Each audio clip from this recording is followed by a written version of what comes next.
My sister pointed around her brand new house and announced to 30 guests. Honestly, Renee's apartment is smaller than my walk-in closet. I don't know how she even breathes in there. Everyone laughed. I stood there frozen, holding a gift I'd made with my own hands. She had no idea that the house she was standing in was about to become mine. My name is Renee. I'm 34 years old. I work as a property management assistant at a mid-sized real estate firm. It's not glamorous. It's not the kind of job that makes people's eyes light up at dinner parties. But I've spent years learning every corner of the business from the inside out. I know how titles transfer. I know how liens work. I know what paperwork people skip over because they think nobody's reading it. I'm reading it. I've always been reading it. My younger sister Danielle is 31, and for as long as I can remember, she's been the one our parents praised. She was the prized child, the one who could do no wrong, the one who got the applause just for showing up. She married a man named Kevin who works in car sales and talks about money louder than he actually earns it.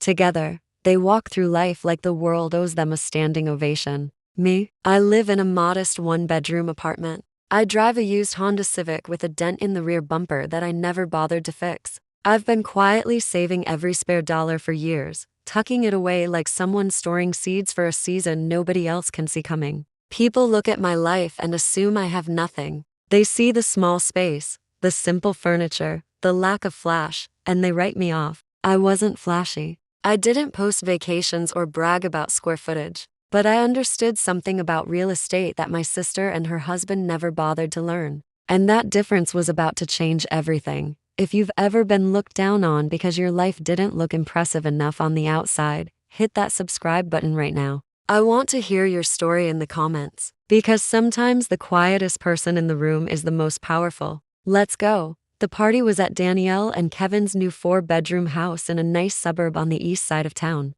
About 30 guests filled the rooms. Family, friends, co-workers. The smell of catered food mixed with new paint and fresh carpet, that particular scent of a house trying too hard to feel like a home. Danielle gave a grand tour, and I mean grand. She walked guests through every room like a real estate agent working on commission. She pointed out the kitchen island with the quartz countertop. She lingered in the backyard so everyone could admire the patio and the pergola Kevin had definitely not built himself. She opened the double doors to the master suite like she was revealing a throne room. She was performing. Every word, every gesture, every pause for effect. It was a show, and she was the star. When I arrived, I was carrying a handmade housewarming basket. I'd put it together myself. Candles, homemade jam, a knitted throw I'd spent 3 weekends making. I thought it was thoughtful. Danielle took one look at it, turned it over in her hands, and said in front of a cluster of guests near the front door, "Oh, that's sweet. I guess when you can't afford a real gift, you get creative." A few people shifted uncomfortably. Nobody said anything. Kevin appeared behind her, slid his arm around her waist, and grinned at me like I was a stray dog who had wandered into the wrong yard. "Don't worry, Renee. Maybe one day you'll upgrade from that showbox. We can show you what a real home looks like." Their laughter hit me like a slap. But what hurt worse was what came next. Our mother, Linda, was standing right there. She didn't defend me. She didn't even flinch. Instead, she smiled and said, "Danielle's always had better taste. She knows how to pick a winner." She gestured at Kevin like he was a trophy she'd helped select. I tried to stay composed. I took a breath. I quietly asked Danielle if we could talk privately, just for a minute, just the two of us. She looked at me like I'd asked her to clean a toilet. "Whatever you want to say, you can say here. We're family, right?" So I said it. I told her I was happy for her, genuinely, but the comments were hurtful. I asked her to stop. She rolled her eyes so dramatically I'm surprised they didn't get stuck. "It's called a joke, Renee. Maybe if you spent less time being sensitive and more time being ambitious, you wouldn't still be renting." I stood there humiliated, in front of 30 people. My face was burning. My hands were shaking at my sides. But then something caught my eye. On the kitchen counter, half buried under a stack of mail, was a set of paperwork. I recognized the letterhead immediately. It belonged to my real estate firm's parent company. My pulse spiked. I stepped closer, pretending to reach for a napkin, and I saw the property file number printed in the top right corner. My stomach dropped. I knew that file number. I'd processed the paperwork myself 3 weeks ago. And what I knew about this house would ruin this entire party. I said nothing. I picked up my napkin. I smiled. And I left early, telling everyone I had a headache. But the real ache was somewhere deeper. And it wasn't going away. It was turning into something else. 3 days after the party, my cousin Tanya called me. Her voice was careful, the way people sound when they're about to deliver bad news but don't want to be the one who breaks you. She told me I'd been removed from the family group chat. I hadn't even noticed yet. Then she sent the screenshots. My chest tightened as I scrolled through them. Danielle had taken photos during a visit to my apartment weeks earlier. Photos I never knew she'd taken. My small kitchen with a single row of cabinets. My IKEA bookshelf that leaned slightly to the left. My tiny bathroom where the shower curtain practically touched the toilet. She'd posted them all in the family chat with the caption, "Living the dream." Linda responded with laughing emojis. 3 of them. Kevin wrote, "At least our dog has more space than Renee does," my own mother, laughing at my home. The cruelty wasn't casual. It was organized. It was coordinated. They'd been entertaining themselves with my life like it was a joke they could revisit whenever they were bored. I sat on my bed that night staring at those screenshots for a long time, and the sound of my own breathing in that quiet apartment felt louder than it ever had before. Then came Thanksgiving. I drove to Linda's house with a pie I'd baked from scratch. When I walked in, the dining table was set beautifully. China plates, cloth napkins, candles flickering in the center. I counted the place settings. There were enough for everyone, except me. Linda saw me looking and said, "Oh, I thought you'd be more comfortable at the side table. Danielle and Kevin need room. They're the ones hosting Christmas this year at their beautiful new home." I turned and saw it. A folding card table in the corner of the living room with a single plastic plate and a paper napkin. Danielle was already seated at the main table, smirking into her wine glass. I was being treated like an afterthought in my own family. I opened my mouth to protest, and Linda cut me off before I could finish a sentence. "Don't make a scene. You always make everything about you."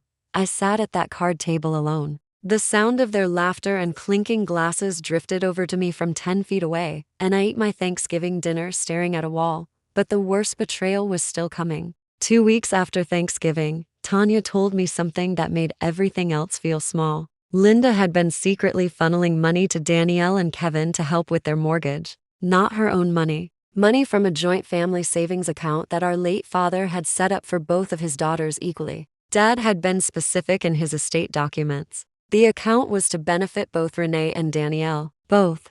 Not one. Both. I called Linda that evening. My voice was steady when I asked her about it. She didn't even try to deny it. She said coldly, "Your father would have wanted that money to go towards something worthwhile. A real home, not rent for some apartment." I hung up. I sat on the edge of my bed, and for a few minutes I cried. The kind of crying that feels like something inside you is tearing loose. But then I stopped. Something shifted in my chest. Something clicked into place like a lock turning. I wiped my face, stood up, and opened my laptop. I was done crying. I was done being small. I was done being the one who absorbed every insult and smiled through every humiliation. Over the next several weeks, I began pulling records at work after hours. I cross-referenced the property file I'd recognized at the party. I requested title histories, transaction records, and lien reports through the systems I used every single day. I compiled everything methodically, carefully, quietly. I told no one, not Tanya, not a single coworker. At work, I smiled and did my job. At family events, I stayed small and agreeable. But inside, a plan was forming, and it had teeth. Through my job in property management, I had access to transaction records, title histories, and lien information for every property handled by my firm's parent company. Danielle and Kevin's house was one of them. And what I found in those records was devastating. Kevin and Danielle's mortgage application contained fraudulent income information. Kevin had inflated his salary by nearly double. He listed himself as a senior sales director when he was a floor salesman working on commission that fluctuated wildly month to month. Danielle had listed a fake freelance income source, a consulting business that didn't exist, had never filed taxes, and had no digital footprint whatsoever. The house had been approved based on lies. But that wasn't all. I also discovered that Linda had co-signed the mortgage and contributed funds from the joint family account without my knowledge or consent. Under the terms of our father's estate, That was a legal violation. The account required both beneficiaries to approve withdrawals above a certain threshold. Linda had ignored that entirely. What they didn't know was that I had every document, every lie, every forged number. I didn't need to yell at Thanksgiving dinner. I didn't need to cry in a group chat I'd been kicked out of. I had something better than anger. I had the truth, printed in black and white, sitting in a folder in my bottom desk drawer. And I found one more thing, a critical detail that changed everything. The property had a title issue. There was a lien from a previous owner that had never been cleared. The house sale could be contested or even reversed if the lien holder pursued it. I quietly contacted the lien holder's attorney and introduced myself. My boss at the real estate firm was a man named Gerald Whitmore. He was 60 years old, had been in the industry for over 3 decades, and had the kind of calm authority that made people listen even when he whispered. Gerald had always seen something in me. He'd told me more than once that I was smarter than my job title, that I noticed things other people walked right past. I'd never asked him for a personal favor, not once in 6 years. Until now. I approached him after work one Tuesday evening. I laid the documents on his desk without emotion. I explained the situation clearly, point by point. The fraudulent mortgage application, the unresolved lien, the misuse of my father's estate account. Gerald reviewed everything slowly. He removed his glasses, rubbed the bridge of his nose, and looked up at me. Renee, this isn't just a family issue. This is mortgage fraud. And that lien? That house is a legal mess. He connected me with a trusted real estate attorney named Diane Shelby who specialized in title disputes and estate law. Diane was sharp, precise, and thorough. She confirmed that the lien was valid and enforceable. The previous owner's estate had a legitimate claim on the property. Additionally, the fraudulent mortgage application meant the lender could demand immediate repayment or initiate foreclosure proceedings. Diane also reviewed the family savings account documents and confirmed what I already knew. Linda had violated the estate terms. I was legally entitled to my full share of the account, plus damages. Meanwhile, my family grew more arrogant with every passing week. Danielle posted constantly on social media about her dream home. Kevin bragged about their equity at family gatherings, throwing around numbers he barely understood. Linda told relatives that I was just jealous and bitter. Then Danielle announced a 1-year anniversary party for the house. She sent me an invitation with a handwritten note tucked inside. It read, "You're welcome to come see what hard work looks like," with a smiley face drawn next to it. I arved yes. I called Tanya that same night. I said, "I'll be there. And I won't be alone." The house was decorated even more elaborately than it had been a year ago. Streamers, a banner over the fireplace that read 1 year in our dream home, and a table of champagne glasses waiting to be filled. 30-plus guests filled the rooms again. The same faces, the same energy. Danielle gave another tour. Kevin popped champagne with a dramatic twist of the bottle and a grin that stretched across his entire face. Linda stood beside them, beaming proudly, her hand on Danielle's shoulder like she was presenting her to the world. Danielle spotted me near the entrance and called out across the room, loud enough for everyone to hear. "Look who showed up. Still renting, sis." The room rippled with laughter. I felt every eye turn toward me. But this time, I didn't freeze. I didn't flinch. I didn't look at the floor. I smiled, calmly, gently, and I said, "Actually, I brought someone I'd like you to meet." The front door opened behind me. Diane Shelby walked in wearing a charcoal blazer and carrying a leather briefcase. Gerald was right behind her, hands clasped in front of him, his expression composed and serious. The laughter in the room evaporated instantly. The silence that replaced it was heavy. Danielle's smile faltered. "Who is this?" Diane introduced herself professionally, her voice measured and clear. She asked to speak with Danielle, Kevin, and Linda privately. Kevin puffed out his chest, the way he always did when he felt threatened, but wanted to appear in control. "Whatever you have to say it here. We've got nothing to hide." Diane nodded. She set her briefcase on the kitchen island, the same quartz countertop Danielle had shown off a year ago. She opened it and pulled out a stack of documents. She spoke clearly and calmly, addressing the room without raising her voice. "Your mortgage application contains materially false information regarding income. This constitutes mortgage fraud under federal law." Kevin blinked. His mouth opened, but nothing came out. Diane continued. "Additionally, This property has an unresolved lien from the previous owner's estate. The title is not clean. The lien holder's attorney has filed a claim. Danielle took a step backward like the floor had shifted beneath her.